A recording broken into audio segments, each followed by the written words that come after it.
फारूक की एक नए वीडियो के साथ आपके सामने हूँ। मौजूद यकीनन पाकिस्तान है, ग्रे लिस्ट है, जहाँ से अभी अभी बड़ी खबर आई है कि जनाब सारे डॉक्यूमेंट एक्सेप्ट हो गए हैं और जो रिक्वायरमेंट्स थी, जो कंप्लाइंस थे, वो सब फिलफुल हो गए हैं। और ये भी लड़ाई शुरू हो गई कि जनाब ये पीटीआई की हुकूमत ने किया कि नई हुकूमत ने किया। हम इस पर बात करेंगे। दूसरे जो कराची में बहुत बड़ा अपसेट हुआ है कि जीती हुई एमकेएम भी हारी नज़र आती है मुत्तहदा पाकिस्तान, और एक बड़े डिस्कशन का अब मौजू हाथ लोगों के आ गया है, तजिया निगारों के, कि क्या कराची तेज़ी से कंजर्वेटिव होता जा रहा है, मजहबी होता जा रहा है और इंतहा पसंदी की तरफ बढ़ रहा है। हम इस पर बात, और क्या कि ग्रिप कमज़ोर हो गई है, एमकेएम अपने हलकों में, अपने लोगों में फारिग हो गई है कि एमकेएम का गिरता वोट बड़ा लम्हे फिक्रिया है। हम इन दो मौज़ूआत को आज कंटिन्यू करेंगे। फिर खान साहब जो कल इतवार की रात को, कल रात 9 बजे उन्होंने एहतजाज की कॉल दी है, उस पर 1 आध मिनट लगाएंगे। देखें, ग्रे लिस्ट का अगर आपको याद हो, सबसे पहले इन्हीं प्रोग्राम आपको बताया गया कि जी खुशखबरी होगी और उसे निकालने का फैसला कर लिया जाएगा, मगर उसकी फॉर्मल जो अनाउंसमेंट है वो अक्टूबर में की जाएगी कि अभी एक स्टडी टूर होगा FATF के लोगों का, पाकिस्तान का, और जो डॉक्यूमेंट सबमिट किए गए हैं उनको एक रीचेक जिसे कहते हैं, एक फॉर्मल तक वो होगी। मगर इसमें असल बहस ये है कि जनाब शोर ये है कि पीटीआई, अल्हम्दुलिल्लाह शाह महमूद कुरैशी भी कह रहे थे कि इमरान खान की एक विजनरी क़यादत और फिर स्टेट बैंक, फॉरेन ऑफिस, मतलब पूरी डिप्लोमेसी, बल्कि कहना चाहिए पूरे हमारे रियासती इदारों ने, हुकूमत ने मिलकर ये काम किया और भारत को शक्ल दी जो ये चाहता था कि ग्रे से भी ब्लैक लिस्ट में चला जाए। अच्छा, पाकिस्तान कोई पहली मरतबा तो गया नहीं था, 2015 में वापस आया था ग्रे लिस्ट से, फिर 2018 में नवाज शरीफ की हुकूमत में चला गया था। मगर देखें, जो सच बात है, सारी मेहनत खान साहब की हुकूमत में हुई वहाँ से निकलने के लिए। मगर ये भी बहुत बड़ा सच है कि इंटरनेशनल कम्युनिटी खान साहब के ख़िलाफ़ थी और खान साहब के रवैये से तंग थी, तो तंग किया जा रहा था और जिसका भारत फ़ायदा उठा रहा था। तो हम ये कह सकते हैं कि मेहनत सारी यकीनन खान साहब की हुकूमत ने की, मगर निकलवाने में मददगार मुस्लिम लीग नून और उनकी इत्तेहादी हुकूमत जिसे कहते हैं हुई, कि इसका एक बहुत बड़ा सबूत है। कल नेड प्राइस जो स्पोक्स पर्सन है स्टेट डिपार्टमेंट ऑफ USA के, उन्होंने पाकिस्तान के हवाले से किए जाने वाले कुछ सवालों के जवाब दिए जो बहुत ही दिलचस्प थे, जिसमें एक जवाब उनका बहुत बारीक है और बहुत गौर तलब है। एक मौके में उन्होंने कहा कि अभी पाकिस्तान के नए फॉरेन मिनिस्टर से मुलाकात हुई और पहली बार लफ्ज़ इस्तेमाल हुआ कि फर्स्ट टाइम एवर, कि पहली बार एक अच्छी और तामीरी गुफ्तगू हुई, जिसका पर्सपेक्टिव एक तो यह है कि गुज़िश्ता कई सालों में, चंद सालों में, कि एक इंटेलेक्चुअल से जो फॉरेन मिनिस्टर आया है पाकिस्तान का, एक नया नौजवान भी है और जो सेकुलर मॉडर्न भी है और ज़िंदगी के, दुनिया के मामलात को भी समझता है और हमारे मसाइल को भी समझता है और ख़ित्ते के मसाइल को भी समझता है और उनके हल से भी वाकिफ़ है। तो उस रोशनी में इस बयान को देखा जाए कि जनाब उससे गुफ्तगू बहुत अच्छी रही, और पहली बार कि पहले की पॉलिसियाँ कुछ और थीं। फिर अब इसको देखें, रिलेट करके देखें कि ग्रे लिस्ट से जैसे ही हुकूमत आती है, और डॉक्यूमेंट तो पहले भी दिए गए थे, हमारे इमरान खान की हुकूमत में शाह महमूद कुरैशी शोर मचाते रहे कि हमारे साथ ज़्यादती हो रही है और पॉलिटिक्स हो रही है और पोलिटिसाइज किया जा रहा है इस FATF को, मगर सुनी किसी ने नहीं थी। तो शाह महमूद कुरैशी का ये कहना या पीटीआई के लोगों का ये कहना या पूरे जनरल कहना चाहिए, ये इम्पैक्ट बिल्कुल दुरुस्त है कि ये मेहनत तो सारी उन्होंने की थी, मगर वो हुकूमत कंटिन्यू करती तो शायद ये वक्त नहीं आता जो आज आ गया है कि जी ग्रे लिस्ट से निकालने का ऑलमोस्ट ऐलान कह सकते हैं। अक्टूबर तक हालात क्या होंगे, नोबडी नोज।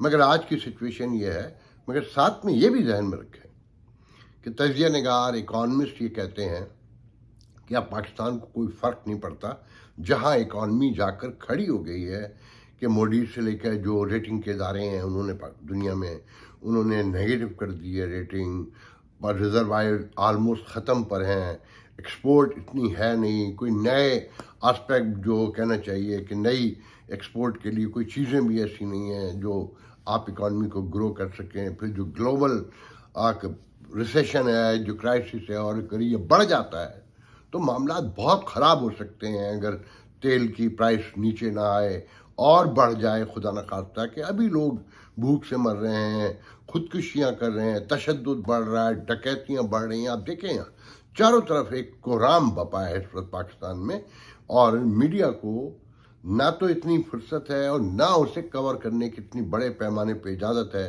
कि वहाँ लोगों के हालात की ज़िंदगी क्या हो चुके हैं। जब फिर इस मामले को FATF को, ग्रे लिस्ट और हुकूमत PTI की, देखें PTI पर जो वेस्टर्न वर्ल्ड की सबसे बड़ी शिकायत थी कि ये इस्लाम फोबिया के नारे और उम्मा का एक तफर पेश कर रहे थे खान साहब, और इंटरनेशनल कम्युनिटी में शोर मचा रहे थे, यूनाइटेड नेशन के फोरम से लेकर हर जगह। तो यहाँ यूरोप अमेरिका में जो बड़े तजिया निगार थे, वे कह रहे थे कि देखें दुनिया तकसीम तो है मजहबी पैमाने पे, कहीं एक इकनॉमिक तकसीम तो बर्दाश्त की जा सकती है कि उससे जज्बा बढ़ता है आगे बढ़ने का, लोग मेहनत करते हैं, मगर ये जो मजहबी तकसीम है ये जुनूनियत की तरफ ले जाती है। और यूरोप अमेरिका में बहुत बड़े पैमाने पे मुसलमान मुल्कों के और हिंदू और दूसरे मज़ाहिब के लोग रहते हैं, क्योंकि यहाँ तो इस बुनियाद पर ज़िंदगी बसर ही नहीं होती। तो उन्हें ख़तरा था कि ये जो वाक़यात यूरोप में, ऑस्ट्रेलिया में स्पेशली हुए, या अमेरिका में कहीं, या कनाडा में जो हुए, तो उन्हें डर ये था कि खान साहब जिस तरह से गुफ्तगू करते हैं उसका इम्पैक्ट यहाँ पड़ता है। इंतहा पसंद तो यहाँ पे भी हैं, वाइट सुपरमेसिस्ट हों या दूसरे मजहबी हल्के हों, छोटे पैमाने पे सही मगर मौजूद हैं। तो वेस्टर्न वर्ल्ड की शिकायत किसी हद तक दुरुस्त नजर आती थी कि खान साहब जिसका वजूद नहीं था, इक्का दुक्का वाक़यात तो पूरी दुनिया में होते हैं, और फिर पाकिस्तान जैसा मुल्क जहां अक़लियतों का जीना ही हराम किया हुआ है, उस मुल्क का एक हेड ऑफ द कंट्री इस तरह से खड़े होकर बार बार ललकारे और कहे कि जी मुसलमानों के साथ डिस्क्रिमिनेशन हो रहा है, और जिसके यहाँ क्रिश्चियंस को जिंदा जला दिया जाता हो, आग में भट्टी में डाल दिया जाता हो, चर्च में मार दिया जाता हो, चर्च गिरा दिए जाते हो, तो लोग टॉलरेंस जो है लेवल कम हो जाता है लोगों का और वो परेशान होने लगते हैं। तो अब देखें पाकिस्तान को IMF से कर्ज चाहिए, और IMF देने पर रजामंद नज़र नहीं आता कि जो रिक्वायरमेंट्स हैं, जो तय है, सारी चीज़ें जो खासा भी साइन करके गए हैं, उसे पाकिस्तान अभी तक फिलफुल नहीं कर सका है, और IMF का स्टाफ लेवल पर भी मुज़ाकरात शुरू नहीं हो पा रहे हैं। तो बिल आखिर अमेरिका से पाकिस्तान ने हेल्प मांगी है, और हमारे फाइनेंस जो एडवाइज़र हैं मफ्ता इस्माइल और जो खातून आयशा गौस हैं, वो उनकी क़यादत में जो पाकिस्तान में नए अमेरिका के एम्बेसडर हैं डोनाल्ड ब्लूम, उनसे मुलाकात की और मदद की अपील की, और सुना ही है कि जी वो एक्सेप्ट कर लिया और कर ली गई है। और इससे पहले भी IMF के प्रोग्राम से पाकिस्तान जब गया तो अमेरिका ने बेशतर मौके पर पाकिस्तान की हेल्प की है। तो एक खुशखबरी यह है कि जी FATF, फिर दूसरी तरफ अमेरिका से फाइनेंस की जो अपील है इमदाद की अपील के लिए IMF के लिए, और वो मंजूर कर ली गई। तो ये बड़ी खबरें हैं, क्योंकि जो नंगे भूखे मुल्क होते हैं जिनकी कोई इकॉनमी अपनी नहीं होती है, वहाँ तो हाथ ही फैला रहता है, और मिल जाए तो वही बड़ी कामयाबी और वही बड़ी पॉलिसी समझी जाती है। अब आते हैं कराची की तरफ। आपने ये तो सुन लिया होगा कि कल कराची में जो NA-240 है, जो लांडी कोरंगी का एक ये हल्का है, और ये हल्का इसलिए बहुत इम्पॉर्टेंट है कि ये एक बहुत बड़ा इंडस्ट्रियल जोन है, इसके अराउंड में समंदर भी है, बिन कासिम भी इसके पास लगता है, मगर ये हल्के में शामिल नहीं है। और इसमें 5000 से ज़्यादा जो सनती यूनिट बताए जाते हैं, छोटे बड़े, लेबर क्लास यहाँ ज़्यादा रहती है। और ये ट्रेडिशनली हल्का MQM का गुज़िश्ता चाहिए जो अभी इंतकाल हुआ MNA मोहम्मद अली इकबाल मोहम्मद अली साहब, ये 4 बार यहाँ से मुंतखब हो चुके थे, और लास्ट इलेक्शन में 60,000 वोट लिया था 2018 में इकबाल मोहम्मद अली साहब ने, और उसके मुकाबले में TLP थी, तहरीक लब्बैक पाकिस्तान, जिसने कल 65 वोटों से जो हारी है, और जिसने रिकाउंटिंग की अपील ऑलरेडी कर दी है। तो इसने 30,000 वोट लिए थे, आधे वोट थे। मगर कल ऐसा क्या हुआ कि वो सिर्फ 65 वोट से हारी। और टेलीविजन पर अगर जिन लोगों ने देखा उसे फॉलो किया हो, हर मिनट पर खबर चेंज होती थी। कभी टीएलपी का बंदा ऊपर होता था और कभी मुत्तहदा पाकिस्तान के उम्मीदवार को जीतता हुआ दिखाते थे। मतलब दिल की धड़कनें तेज करने के लिए, खासकर जो कराची की पॉलिटिक्स में इन्वॉल्व हैं, जो उसे समझते हैं या समझना चाहते हैं, नज़र रखते हैं, उनके लिए बहुत ही दिलचस्प लम्हात थे, हैरान कुन लम्हात थे। देखें, अगर गौर से देखें कि 60,000 वोट से जीते थे ज़िमनी इलेक्शन में, वो वोट 10,000 पड़े और एमक्यूएम ने 50,000 वोट लूज किया। और जिसने 30,000 टीएलपी ने, जो पिछले इलेक्शन में वोट लिए थे, उनको 10,000 वोट पड़ा। तो एमक्यूएम का वोट बज़ाहिर गिरा ना। सबसे पहले तो ध्यान में रखें कि जी जो कल वोटिंग हुई वो 8.38% टोटल वोट पड़ा और जो ना होने के बराबर है 5,29,700 तकरीबन वोट था हल्के में, मगर पड़ा टोटल कुछ 45-50 के पास, 45,000 के पास वोट पड़ा है। मगर ये जो एमकेएम 65 वोट से हारी है, इस पर ज़रा गौर करने की बात है कि कहा जा रहा है कि क्या यह हल्का या ये कराची बहुत मजहबी होता जा रहा है, शिद्दत पसंद होता जा रहा है, कि ये टीएलपी वाले मसल्ला गिरोह है कि ये, और कल भी उन्होंने साबित किया। एक बंदा मारा, पीएसपी से लड़ाई हुई और कई लोग जख्मी हुए, दबा के फायरिंग हुई, भगदड़ मची और मुस्तफ़ा कमाल बाकायदा खुद लोगों का गिरबान पकड़ने पर मजबूर हुए। और जो बहुत सारे लोग, पता है, मैं बहुत डिटेल में नहीं जाऊंगा। और मुस्तफ़ा कमाल के खिलाफ हैरान कुन तौर पे जो कल 3 मुकदमा दर्ज हुए इस हवाले से, उसमें एक मुकदमे में मुस्तफ़ा कमाल का नाम भी है दहशत गर्दी की एफआईआर में, और ये एक सीरियस मसला है। और अनीस कायम खानी वीडियो में कहते सुनाई दिए कि ये लाहौर नहीं है, ये कराची है, हम बता देंगे, हम देख लेंगे। मगर बात वही है कि वो 65 वोट से हारी। अच्छा, वोट पर धांधली का इल्ज़ाम किसी ने नहीं लगाया इलेक्शन कमीशन पर या वोटिंग के सिस्टम पर या ड्यूरिंग द वोटिंग, कोई इल्ज़ाम नहीं है। तो फिर ऐसा क्या हुआ कि मुत्तहदा पाकिस्तान, जिस पर पीटीआई इल्ज़ाम लगाती है कि अगर तहरीक एतमाद में वो हमारा साथ न छोड़ते तो उनकी हुकूमत नहीं जाती, विच इज़ ट्रू। तो जनाब, बात यह है कि जो गैर महाजर वोट था, जो एक ट्रेडिशन वोट है कराची में जब से एमकेएम बनी है 1988 से, वो सब इंटैक्ट था। उनके नज़दीक दहशतगर्दी, इंतहा पसंदी और कोई चीज़ भी मैटर नहीं करती थी। उन्हें सिर्फ ये था कि एमक्यूएम को हराना है और हर सूरत में हराना है। उसमें जमात इस्लामी पेश है, क्योंकि जमात इस्लामी को कराची से रिप्लेस किया गया एमकेएम की शक्ल में, तो उनकी नफरत समझ में आती है।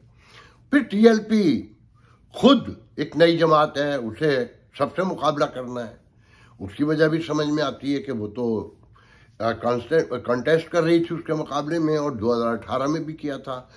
पीटीआई भी समझ में आती है कि उसका इल्ज़ाम है कि जनाब वो पहले भी पीटीआई एमकेएम की सीटें छीन कर आई थी और छिनवाई गई थी, उन्हीं के लोगों को हराया गया था या हरवाया गया था या जो भी था।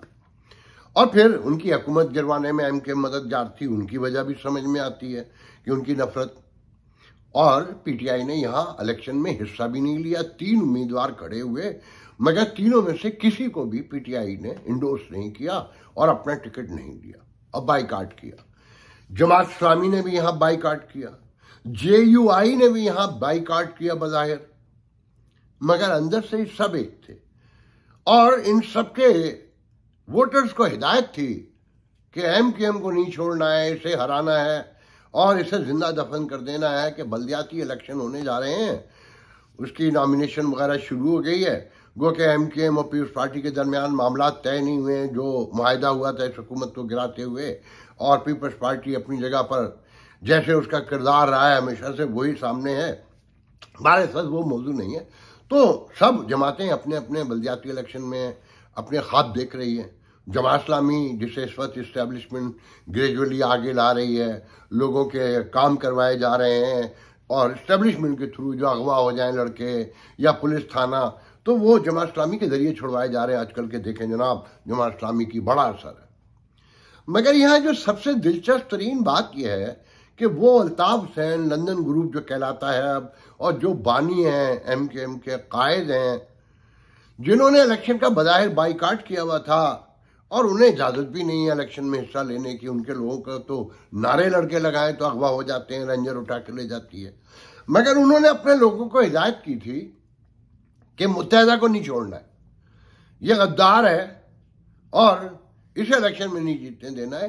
तो JUI, PTI और तहरीक लब्बैक, जमात इस्लामी, इन सब ने मिलकर MKM के खिलाफ वोटिंग की, इन सब ने मिलकर। अच्छा, अब ये देखें, और PSP उसका तो उम्मीदवार था। फिर आफाक इलेक्शन, देखें अब जरा चीज़ों को समझें कि MKM के वोट की हालत क्या है। आफाक महाजर कौमी मूवमेंट ने, उनके उम्मीदवार ने 8,000 तीसरे नंबर का वोट लिया, 8,700 समथिंग, 793 वोट उसने लिए। फिर PSP ने 4,300 समथिंग लिए। तो अगर देखा जाए 13,500 वोट ये होते हैं। और मुत्तहदा के वो जो वोटर था, जिस पैमाने भी उसने वोट दिया, वो भी TLP को पड़ा 1,000-2,000 तो वोट वो भी होगा। तो अगर ईमानदारी से देखें तो TLP को जो शिकस्त हुई है वो 15,000 वोट की है, मगर कागज में, तारीख में ये याद रखा जाएगा कि 65 वोट से हुई है। और कौन जाने कि हे यू नेवर नो, जो कहते हैं ना कि रिकाउंटिंग में ये गेम ही उलट जाए और TLP को ये सीट दिलवा दी जाए।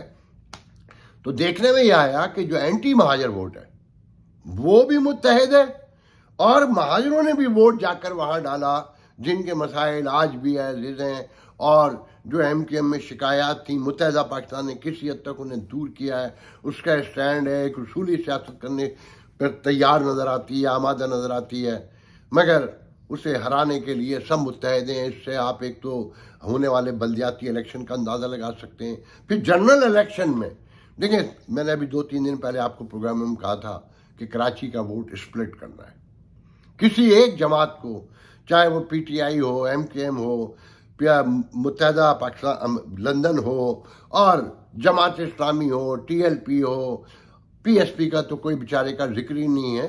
मगर साथ में आखिर में ये भी बताता चलूँ कि कहीं लोग कोशिशें कर रहे हैं, दुबई में, अमेरिका से भी लोग गए हैं कि अपने मसाइल के साथ कि जनाब ग्रैंड अलायंस बन जाए उर्दू बोलने वालों का, महाजर जो कहलाते हैं, और किसी सूरत से ये वोट इंटैक्ट हो। मगर यकीन रखें, इस्टेब्लिशमेंट जो हर जमात में बड़े पैमाने पर मौजूद है, वो कभी ऐसा नहीं होने देगी। अगर वो ऐसा होने देती तो लोग तकसीमी ज़बानों की बुनियाद पर, और कल्चर की बुनियाद पर, और मज़हब की और फ़िरक़े की बुनियाद पर कभी तकसीमी क्यों होते। ये ही खेल है सियासत को चलाने का कि सब बिखरे रहें, डरे रहें, खौफज़दा रहें, और स्प्लिट रिजल्ट आता रहे, ताकि जिन्हें प्रिवेल करना है, जो रियासत के असल स्टेक होल्डर हैं, वो इस पर कंट्रोल अपना जारी रखें। आज के लिए इतना बहुत है, इंशाल्लाह कल गुफ्तगू करेंगे। अल्लाह।